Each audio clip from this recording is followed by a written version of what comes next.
Friends, imagine being deep in the forest, relying only on your survival skills, when you suddenly face something terrifying, something that's neither fully human nor fully animal, and it already knows all your moves. The story begins with a man named Duck, a wildlife photographer who also hosts a survival show called Man vs. In the show, Duck ventures alone into remote wilderness areas and teaches survival techniques. 2 seasons of the show have already been released. Many people enjoyed it, but due to several issues, the bigger TV networks didn't buy it. Now, as Duck and his crew prepare to shoot the 3rd season, the stakes are high. If no channel picks it up this time, Duck and his team will go broke. They're already struggling in tough conditions. That's why Duck and his crew decide to head into the forests of northern Canada, a place known for its extreme difficulty to survive. One night, Duck leaves his home to begin the journey. Before he goes, his daughter records a video message for him, so that when he feels alone in the wilderness, he can watch it and feel comforted. Duck's team arrives with the gear, and together they set off to meet their tour guide, since entering such dangerous terrain without one would be risky. They meet Duncan, a local guide who knows the area well. Soon after, Duncan leads Duck and his crew by boat deeper into the forest. The plan is for Duck to spend 5 days alone there. After those 5 days, his team will return to pick him up. If anything goes wrong,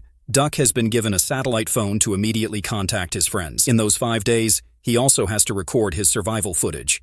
Not long after they set out, heavy rain begins to pour. Duncan reminds him, if you want to stay here, you'll have to face things like this. Soon after, Duncan drops Duck off on the edge of the forest and heads back with the crew. Alone at last, Duck switches on his camera and begins recording. The start of his show. Duck opens his bag to check his supplies. His plan is to survive the 5 days using only what's inside the bag. The first priority is shelter, so he climbs to higher ground to find a safe place to sleep. Before sunset, he needs to build a shelter. He gathers wood from broken trees and begins working. But while handling the wood, a splinter drives deep under his nail, causing sharp pain. He pulls it out and keeps working. Soon the shelter is ready with only a little time left before nightfall. Next, he needs fire to keep away wild animals. To start it, he uses an energy drink bottle, scraping the metal part and focusing sunlight through it onto the wood. After half an hour of effort, he finally positions it toward the sun. The rays reflect, hitting the dry wood, and his plan works. The fire catches. As night falls, Duck calls his teammates with the satellite phone. To his disappointment, they're partying and having fun while he's struggling out there in the wilderness. It hurts him a little, but he reminds himself, this is my work, this is what I do. With the warmth of the fire, he eventually falls asleep. In the middle of the night, a loud explosion shakes him awake. He feels the vibration but tries to ignore it, assuming it might have been an earthquake. He goes back to sleep. When morning comes, Duck notices something unusual. Something had torn through the forest and crashed into the river during the night, causing the ground to shake. He rushes to the spot and finds all the fish in the river dead. That means something toxic has entered the water, maybe even a poisonous meteorite. But Duck sees an opportunity. Along with new survival footage, he now has food. Just as he prepares to collect the fish, he spots a wolf at the riverbank. Strangely, the wolf doesn't touch a single fish. Instead, it looks frightened and runs off. Duck realizes the wolf sensed something he couldn't. The fish aren't safe to eat. He decides to inform his team, but when he tries calling with the satellite phone, it no longer works. He becomes convinced that whatever fell from the sky disrupted the network. Now the situation worsens. Duck hasn't eaten since the previous night, and he needs food. Determined, he sets 3 traps in different spots, hoping to catch small animals. Meanwhile, he records additional footage of the area. By evening, he returns to check the traps, and luckily, 2 rabbits have been caught. But just as he picks them up, his camera suddenly falls over on its own. Duck assumes it must be the same wolf again, so he quickly grabbed his camera and left the spot. Now he had to clean the rabbits for food. To keep the wolves away from his camp, he moved a little distance away to do the cleaning, all while recording it for his audience. After finishing, he once again tried to contact his team, but the satellite phone still wasn't working. He then checked his personal phone, the one his daughter had given him, but there was no network there either. Duck began watching a video of his wife on the phone, which gave him strength. But then he heard those strange sounds again in the forest. It felt like someone was secretly watching him. Fearing that a pack of wolves might attack, he quickly ate his food so he could move on. As for the second rabbit, he couldn't carry it further with him. So, for his viewers, he demonstrated a way to preserve food.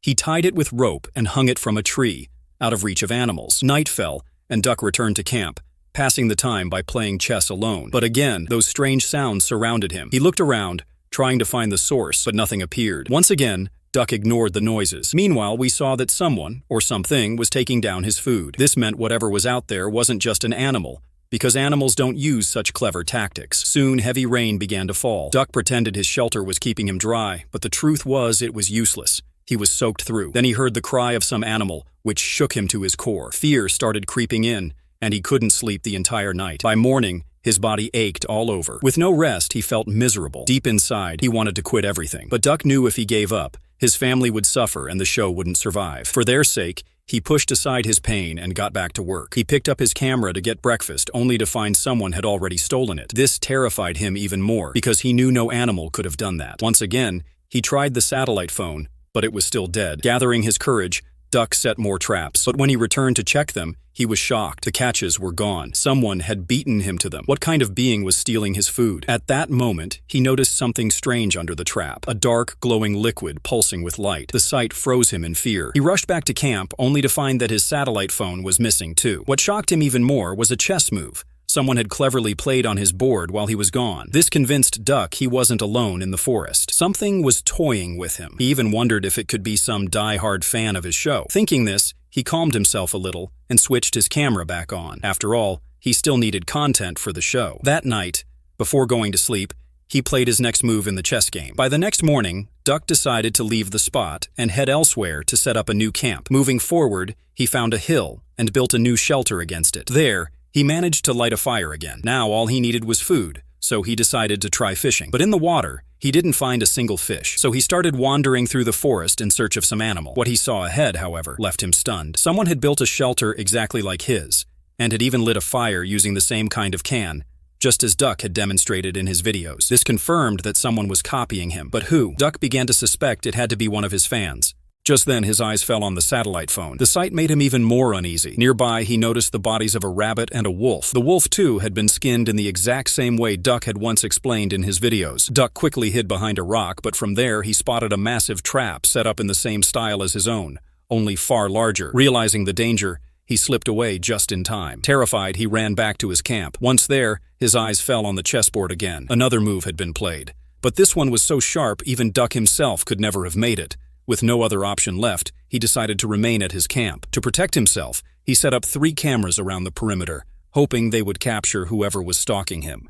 But during the night, all 3 cameras were knocked down. In the morning, when Duck discovered this, his fear only deepened. He knew he wasn't safe here. Whoever this was hadn't harmed him yet, but they certainly could. And whoever it was seemed completely unhinged. Duck realized he had to escape as soon as possible, because whatever this thing was, it was watching his every move. Still, for the sake of his show, he continued recording some more footage. But suddenly, a powerful wave struck him, throwing him into the river. He struggled, but eventually managed to reach the shore. Blood was streaming from his eyes, nose, and ears. The wave had been that strong. Drained, he wrung out his clothes, put them back on, and started running. At this point, all Duck wanted was to find any way out of there. But then, while running, Duck fell into a deep pit. He was about to lose consciousness, but just before that, he looked up. Someone was definitely up there watching him. When he finally opened his eyes a while later, his condition was terrible. One of his arms was badly injured, so he tied it with his shirt and tried climbing up. Somehow, he managed to crawl out of the pit and made his way to the spot where his friends had been staying. But when he arrived, he saw their camps were still there, yet they were gone. Looking around, he spotted Telly, hanging from a tree exactly the same way Duck had once hung a rabbit in his videos. Duck quickly cut Telly down, and thankfully, he was still alive. Duck also needed help, so he rushed inside the camp and tried contacting someone through the radio, but the radio was dead. Grabbing the medical kit, Duck hurried back outside, only to come face to face with the same deranged creature. It wasn't human, it was an alien. That very night, this alien had ripped through the forest and landed on Earth. Since it was still trying to study human behavior, it hadn't killed Duck earlier. Around him lay the corpses of his teammates, their skins stripped off. It was horrifying. The moment the alien saw Duck again, it spewed its web-like substance from its mouth. But this time, Duck dodged and ran. He quickly came up with a plan, luring the alien back toward the same pit he had fallen into earlier. The alien fell straight into his trap. Duck threw heavy rocks down until the creature was buried underneath. He thought it was finally dead. He rushed back to save Teddy, but it was too late. Teddy had died. Heartbroken, Duck covered the bodies of all his friends and sat by the riverbank, recording a message for his family. He knew no one might ever come to rescue him, and he might not survive either. He opened the video message from his daughter, and that gave him strength again. Determined to live, he dressed his wounds with bandages. Then he looked over the map inside the camp and realized Duncan's house was only 6 kilometers away. Without giving up, he pushed forward and by nightfall he reached Duncan's place. But no one was home. On the TV, however, the news was broadcasting something shocking. It was revealed that the alien hadn't just landed in this forest. Millions of them had landed all across Earth. By now, most of the world's major cities had been destroyed. The government was urging citizens to evacuate the cities immediately. But Duck was already far from home, and hearing this news broke him even more, as his family might not have survived. Still, he refused to give up. He wanted to save his family, so he gathered supplies from Duncan's house and prepared to escape by boat. Just as he was about to leave, Duncan appeared, pointing a gun at him, demanding Duck leave the boat behind. But Duck couldn't give up, not when his family's lives were at stake. Before Duncan could act, the same alien monster returned and killed him. The creature was still alive. After killing Duncan, it turned on Duck. But this time, Duck used the boat's propeller, tearing the alien into pieces and killing it once and for all. Then Duck looked up at the sky, and what he saw was terrifying. Thousands more meteors were raining down, carrying even more aliens. And with that, the movie came to an end. Now, friends, how Duncan will manage to save his family, that's something we'll find out in the sequel, which hasn't been released yet. But if you enjoyed this video, make sure to hit the like button and subscribe to the channel. See you in the next exciting video.